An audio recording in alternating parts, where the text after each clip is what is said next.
Hi there, welcome to yet another edition of In the Club. I am Stephen Ruffing. I'm back. Last week Cheyenne was so nice to fill in for me, but I am back. And today we have a really special edition of In the Club. We have the Medevial Club and the Fencing Club. We'll get to the Fencing Club later. Right now, we have Shannon Ewing and Robert Hazlett. I'm sorry for the pronunciation. No, you got it. From the Medevial Club. I mean, you two, it's a pleasure having you on the show. Hey, thank you for having us. Thank you. Not a problem. It really is. This is probably one of the coolest clubs that we have done so far. And just for a second, we'll start with you, Shannon. Just introduce yourself, kind of what you do, what's your major, and how your interest and how you got into the club. Hi, I'm Shannon Ewing. I am the current president of the Medevial Club. I got interested in it because my mother liked these things. She died when I was 10, so I kind of have a pull to it more than some people would. I'm a travel and tourism major. I found the club because they were walking around in their garb with their swords, talking about a dance practice, which it was medieval dance, so it had Scottish mostly. And I went, and now I'm here. Wow, amazing. It's when you see the people dressed up in it, it's a real eye catcher, and it's amazing that's the attraction. Robert, you, again, introduce yourself. Okay, I'm Robert Hazlett. I'm primarily a fencer in this club, but I do other things as well. I'm a technology and education major, and I actually been doing this before I came to Cal. Wow. This is a worldwide organization beyond the club itself, so coming here was just like, oh, I'm already in it. It's just... Right. Yeah. So I mean, yeah, you start and then you come to college and there's a medieval club. Exactly. It works out so perfectly. Yeah. So Shannon, you said you as the acting president right now for the Medevial Club. Can you just tell me, kind of as we're just slowly getting into things, what exactly like the Medevial Club does and what they do for on campus? Medevial Club does a lot of things. Like we do medieval dancing, which we have a lot of Italian and a lot of English and Scottish country dances. We have archery, we have thrown weapons, which is like thrown knives and axes. We have heavy fighting, which you would usually picture as the guys with the big heavy swords wearing the metal armor, but we make it out of a type of wood called rattan. And that way we have less of a chance of injuring people. But with all of that armor, you probably might get a few bruises, but there's no chance of you getting more than that on most occasions. We have medieval cooking. I have won awards for shortbread. Wow. We have illumination, which is scroll making, like all of the delicate patterns you would see in a medieval scroll, especially like 14th century. I see a lot of them. We have leather working. We have made patterns for belts. Wow. We have hand sewing, we have machine sewing, we make our own garb, like not this, but the medieval style of clothing.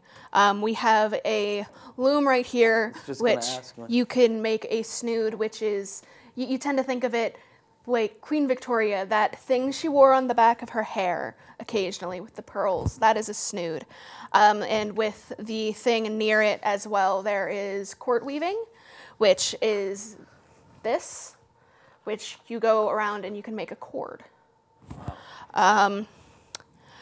So a lot of stuff is going. We do a lot of stuff with our archery. We do recurves, so a bit more difficult than your compounds. Yeah. I mean, we also have occasionally people bring crossbow. Okay, wow. So we have bolts on occasion. But like I said, we do a lot. Is there anything you know of that I'm missing? For activities, every semester we go to 2 or 3 events, which are held on Saturdays, and they can be anywhere within, well, pretty much anywhere. Right. And they're usually a couple hours away, but we go and there's people from outside of the college that are doing this as well, that are doing all the same things we're doing, and they can teach us. And for instance, I've learned how to embroider in my time. I've only been doing this kind of stuff for a year. I've picked up embroidery, and it's awesome. Right. I mean, it's so unbelievable. I'm coming in here just as with such a shallow mind, and thinking that the fencing and the medieval club, I was like, wait a minute, these are two of the same exact things. I didn't realize that they're two separate clubs. And then I started doing a little bit of my own research with the medieval club, and it's unbelievable. And Shen, you're gonna have to make us some of that award-winning shortbread for sure. But you know, Robert. You said something about all these events and stuff like that. From what I understand, there's a big event coming to Cal, correct? Yes, this Saturday there's an event called A Trip Through Time, which is featuring about 70 different reenactors of different types. So not just our medieval reenactors, there's Civil War reenactors, World War II reenactors. This whole event was planned by our advisor, Cindy Spear.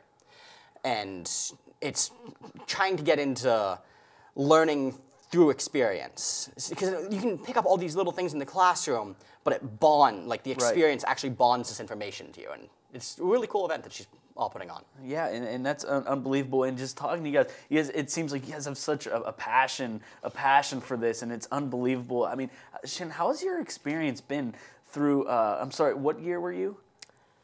I'm Cal? somewhere between junior and senior. I'm in that weird gray area. So I'm not exactly sure. But, well, through those years that you've been at, how's your experience been? It's been a good experience. There's people from all different sorts of majors. Like the guy who will be coming up talking for the fencing club, he's a chemistry major. We have my fiance who's the current president of the fencing club, and he's a computer science major who's going to be getting his master's here at Cal U. There's sociology majors, social work. You can really get a whole different bunch of people and have experiences that you might not have had with so many different groups of people. Like, I wouldn't expect that I would get bonds so close with sociology majors, because I started off as a chemistry major. So I thought I'd just sort of be in like my own secluded little world of chemistry. And this really helped me be more active in the Cal U community. It helped me notice that, oh, I should probably do extracurriculars because they can help. People will help you with your homework if you need it. We help show each other things. Like, I've had classes where I've helped show people how to sew. I've had classes, we'll be having a class at this usually like 10 to 13,000 event in Butler County that happens in usually early August. The first 2 weeks of August. That people wouldn't understand. I'm at the event. I will either be teaching there, or the precursor event, I will be teaching ancient Egyptian makeup, what it was made out of, and how to redo it with modern tools. So there's soap making you can learn. There's so many things. Right, and it just sounds like it's like the choices never end at these things, and I think that's so unbelievable. Now, Robert, we were talking before this.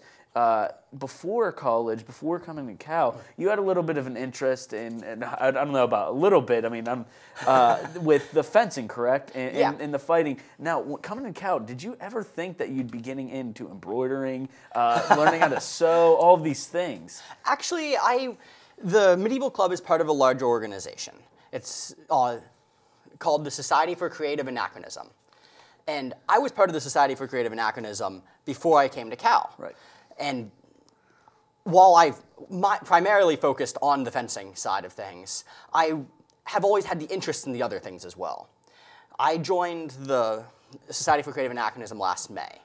And in this last year, I have learned more about pre-16th century than I did in my entire high school career. And in the era that you guys are learning about, you said it's pre-16th century? 1603, anything before 1603. Okay, brilliant. And before we wrap things up, we're running a little out of time. Shannon, as the acting president, can you please tell our viewers, this is a very interesting club, how they can get involved with the Medieval Club? We have a page on OrgSync, which is the Medieval Club, as well as on Facebook, the SCA College of Silva Vulcani. Which takes Vulcan and adds an I. Okay. I believe it's in Latin. Right, okay.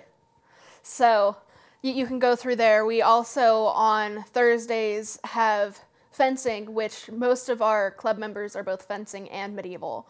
So if you go on Thursdays, it's 7, correct? 7 to 9. And Tuesdays we have archery from 6 to 8 up above the tennis courts. Oh, perfect. Thank you guys for coming on the show. I mean, I know I'm interested. I'm sure that a lot of viewers are interested. And if you're out there watching, please take some interest in the Medieval Club. Now, we're going to take a short break. And up next, we have the Fencing Club. So stay tuned.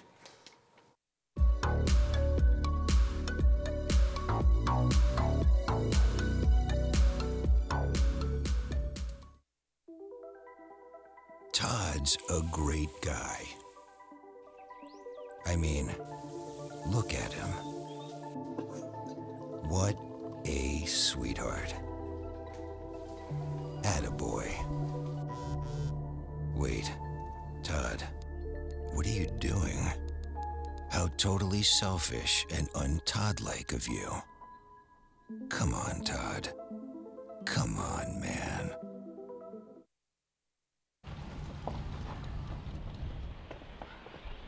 Got a quarter?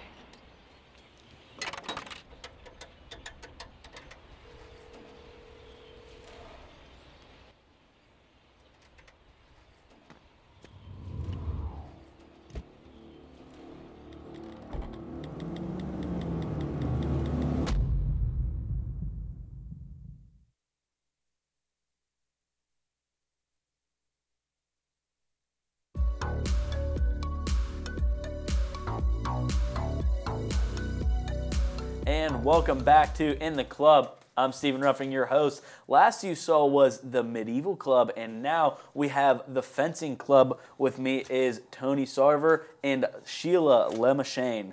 Guys, thank you so much for coming on to the show.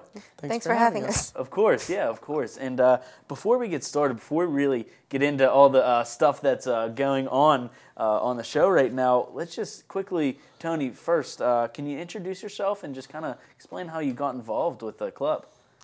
I'm Tony Sarver, one of the officers with the Fencing Club at the moment. I got involved with the Fencing Club when I got here at Cal a few years ago, and walked into the rush, and there was a guy wandering around, had a sword on his hip, and a sign that said, "Ask me about my sword." I asked him about it, found the practice, went there, and the rest is history. The rest is history. And when you see someone with something that says, "Ask me about your sword," you don't think about it. You just ask him about his sword. I mean, there's no double thing. And Sheila, same goes for you. Just introduce yourself and just tell us how you got involved with the club. Hi, my name's Sheila. I got involved with the club when outside of Duda, there's that kind of grassy area, Right. and the Medieval Club was having this big setup. People were in their garb, and there were people doing heavy fighting and rapier. And two of the club members were just like, "Hey, come on over." They know I was wearing a Star Wars shirt, and they noticed, so they asked me to come over. And they said, "Have you ever fought with the sword before?" And I said, "I used to do katana, the Japanese style of sword fighting, the samurai sword. But I had to quit because I had 2 concussions, and I never really had a chance to get back into sword Right. fighting. And I loved it. I really did." And they said, "Would you want to give fencing or heavy fighting a try?" And I said, "Sure." I tried. They gave me a heavy sword first, Right. and I had some fun with that. And they were just like, "Hey, that was pretty good. Here." They shoved a rapier at me. It's like, "Here, try this. Here's what you do." And I tried it. It was fun. And from there, the rest was kind of history. Yeah. The whole group just made me feel really welcome, which it was great. That's amazing, and it's a very welcoming club. It seems like behind all the swords, and they're friends stabbing each other's with swords. They're not just going to immediately stab you. But so we had the Medieval Club on before. Yeah. Are you both a part of the Medieval Club as well? Yes. Yes, we are. Yes, I'm we are. actually an officer in the Medieval Club for the arts and sciences.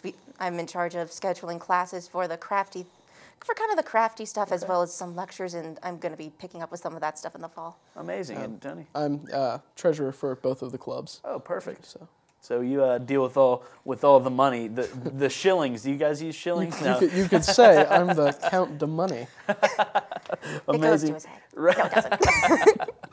And so you have these swords, and you're, Sheila, just tell me a little about how, when you got involved with the swords. And Tony, how long does it take for a new member coming in, brand spanking new, getting a sword in their hand and really getting them fighting? How long does that usually take for you guys to really get the sword in their hand? Well, we like to get people at least getting, familiar with the swords the first time they show up. Wow. You show up, we give you a sword, and we start, showing you the basics of what you do with it and how you work with it and how to use it safely. Right, and not that's the hurt big people. thing. Yeah. Use it safely. Yeah, but we try to get a sword in your hand the first night, and a week or 2 or 3, and we'll have you actually out fighting and actually getting some experience time behind the sword. And wow, that's Yeah, is it easy to adapt to getting that sword in your hand? I didn't find it very difficult, Right. and most people don't seem to have much trouble with it. It's pretty intuitive. Right. That's amazing. And Sheila, I'll ask you this. You have to answer honestly now. So me and our director, Gary Smith, we come into the fencing club. Who's winning in a battle? Myself or Gary Smith?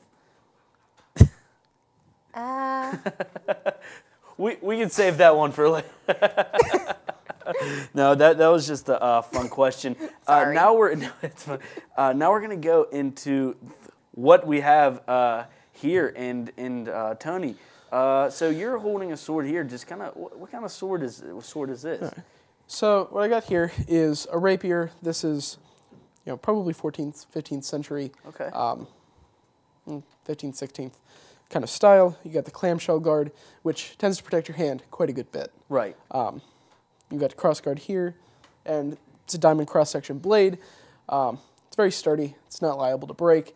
The sword itself. Right. I will say the tang of the blades, the part that goes through the hilt and the handle, they can sometimes break under significant, stress. And actually, this particular blade did have the tang break, and it got welded back together, and it's working fine. So that's is this your personal? This is your Yes. personal sword? This is my personal blade. Okay, and see, I'm asking about his sword. You don't think about these things. You just ask about the sword. And Sheila, is it kind of the same style here? I know I see the hand guard on that. What kind of sword do you haul in there? This one is actually Tony's blade. It would probably be better if he were to explain it because Okay. I'm not very familiar with this style. All right, brilliant. So what we have here is a cutlass, a saber. The real main design behind this is cutting and not so much thrusting. Rapiers are more designed for thrusting.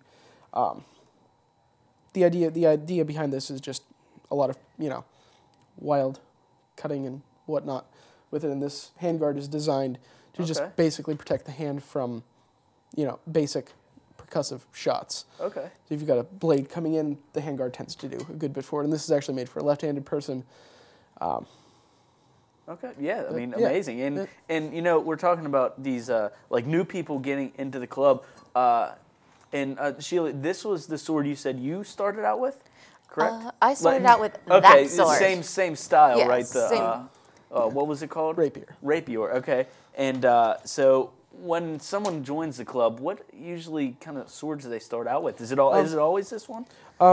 Starting out in the club, this is the court style rapier from a particular blade dealer that we buy from.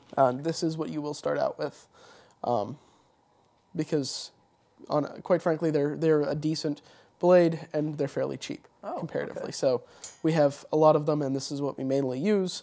And then when you've decided that you want to get things that are different and in some cases better or whatnot, then that's on you to do. All right. Yeah. But you start out with these. There you go. Yeah. That's pretty cool. I don't know. It's starting with that big of a sword. That's kind of intimidating. But and Sheila, you have I guess I don't know my unexperienced lingo here. A mask. Yep. Can you tell us what exactly you got there? Sure. One of the doublet aside, a lot of the armor we have is more based around protecting your head from a thrust, particularly your eyes. Well, really, it's just in here from a thrust because if a shot's a little stiff, it's gonna hurt. Right. So some of the basic armor that we have is the mask, but underneath the mask first, you have to. Well, there's no particular order for whether you put on your gorget, which is designed to protect your collarbone area, and also this part goes along your back to protect your spine in case you were to get hit from behind. Right. But there's no particular order whether the, I'm just gonna put this down for a moment, whether the gorget or the hood has to go on first. But when you armor up, I prefer to put the hood on first just to prevent a little bit of chafing. But the hood goes on first. Angled. Then you put on your gorget. Okay. Oops, sorry. So there's a lot of steps going on. There's. It is. It's And it can be a little hard sometimes to put it on by yourself, but Right. but you ask anybody and everyone's more than willing to help you get it on. I mean, there's just a lot to. I mean, it's good that you guys armor up, right, Tony? Yeah. Well, the main idea with some of this stuff is just, this general area has a lot of vital stuff. From experience, I know that catching a blade in the throat is not a very fun experience. Yeah, I can imagine. I can definitely imagine that. And while Sheila's putting the stuff up, what's this? What do I got going on here? Can you tell the fans what I have going on my torso? Yeah. So what you're wearing and what I'm wearing, these are specifically doublets. They're later period, like 15th, 16th century. Usually Italian, sometimes also English. But it's just general armor that we use. This is some of this fancier stuff. We don't have any of the learner stuff with us at the moment. But the idea behind the armor is there's a punch test that we have, a drop test for the fabric that we use for the armor. And if what you're wearing passes the drop test, then you are legal to fight. Okay. The idea being that if you have a blade that would break, which doesn't happen with the rapiers. Right. I've never heard of it happening with a rapier. But if it were to happen and somebody were to stab at you, it would be very unlikely that you would actually get stabbed. Right. This was more of an issue years ago when we were more focused around épées and foils because they had a tendency to break. But yeah, so it's definitely well deserved. It's for the swords breaking. So there is a little kind of protection here for the blades itself, and it's definitely it's for when the blades break. That's what I'm trying to get to. And then we have this little guy here is what kind of sword? It looks like the rapiers, but a little smaller. Well, this is a dagger. Okay. Yeah. With a sword in period, you'd sometimes use other things. Okay. You'd use a shield, you'd use a cloak, or you use a dagger, or you'd use another sword. There are different things that you can use, and we have daggers here, kind of shorter blades, but the same general premise. Okay. And then you take the pointy end and you put it in the person. Yeah, you bet. Very basic way to describe it. And Sheila, I'm sorry, I'm not good with the terminology. The okay. neck, the This? yes, The gorget. Gorget, okay. Yeah. And we have another one here. And can you just kind of, Sheila, tell us the kind of differences between the one and the one on the table? As far as I know, I'm rather new to the club and I'm still learning a lot of this stuff. But as far We're as learning together. This is me and you were learning together Yeah. from Tony here. As far as I know, a lot of it's just personal preference as to what you find more comfortable. Getting used to the gorgets does take some time, and at first it's like wearing a choker necklace, to be honest, for any girl who's ever worn them. It feels a little uncomfortable at first, but once you get used to it, you forget it's even there. Right. And it's mostly just there to protect your throat and your collarbone area. Right. Yeah. So and then One shot to the throat and you're glad you have it. And if you flip this over, you see that this is actually metal oh plated. wow. Okay. So, if you could see that there, yeah. This is just metal plated. So and now you have the leather, and then an extra double layer of the metal, and so that's amazing. And Sheila, so far you said you're new to the club. Pretty new. Can you explain any type of new rules or techniques that goes on in the fencing club? Sorry. It's just kind of like stab, block, stab. When it comes to, it's not just block and stab. There are certain shots that count as either a kill or whether you've lost a limb. And if you lose a limb in a fight, for instance, if you lose your leg, you have to sit on the ground and fight, or you can call okay. forfeit. It's, I believe, what is it, 3 inches of travel? Or six, I'm sorry. 3 inches is the length that your glove has to be. That's where that Okay. came from. You have to have so much of a cuff on your glove in order for it to be fencing legal. It's 6 inches of travel to lose a limb. Like if I were to get cut here, I lost my arm, I have to put it behind my back, and Right. I'd have to fight one-handed. I can't use this hand to parry the blade anymore. If it's within... I'm sorry. But if it's within the torso area, you get 6 inches of travel there, you're dead, have to start the fight over. As I said before, you lose your leg, you have to fight from the ground, and that's honestly probably one of the big... I think it's a lot of fun to fight from the ground, actually. It's Yeah. a whole different perspective. As long as you're not actually losing your legs, that's when it can be fun. You know, I could see it being fun, like you said, fighting from the ground. It's definitely a lot of fun, and it's also good because if you were to sustain an injury, you can still participate and Right. fight. Because I actually sprained my ankle a little Okay. while ago, and at first I was so disappointed because like I can't fence, and everyone was like, "No, you can fence from chair, fence from the ground, you're good." Wow, amazing. And you know, Tony, just wrapping things up, you guys, you're not the average fencing club. You know, it's like you guys are this great big fencing club, and it's a lot different from the kind of jousting, I guess, your regular fencing, you know, that you regularly see. Can you talk about that just for real quick?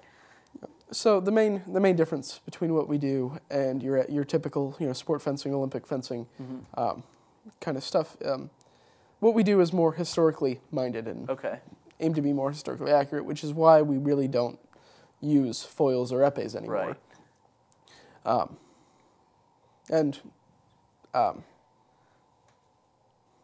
It's Yeah. drawing a blank. I mean, drawing a blank. Right. It's no big deal. And again, wrapping things up, can you just tell everyone watching, tell myself, how can people get involved? I know you guys are always looking for new members. So we occasionally do demos in various places around campus. We have there's actually a big event coming up. It's called A Trip Through Time. Right. I know that was already covered in the No, it's medieval no big thing, deal. so I'm Yeah, just more the gonna- merrier. Tiny spiel, just saying it's a really large historical event about all kinds of reenactment, and we're going to be doing some stuff there. Okay. But we have practice on Thursdays from 7 to 9, usually in the Hamer Gym, sometimes other places, but we always put that kind of stuff out on OrgSync Of course. and on our Facebook. But Amazing. Yeah. so this, Yeah, it was awesome having you two on the show, and you guys are gonna have to let me know about that duel with myself and Gary. Maybe we get that happen on CUTV. But again, thank you guys so much for coming on the show. It was a lot of fun for myself. I hope you guys had fun. Yeah, great, and that was the fencing club. Earlier you saw the medieval club. A lot of fun that happening on in the club. So that's all the time we have. I was Stephen Ruffing. For everyone involved, everyone in the back, the Medieval Club, Fencing Club, thank you very much. And until next time, have a great day, everyone.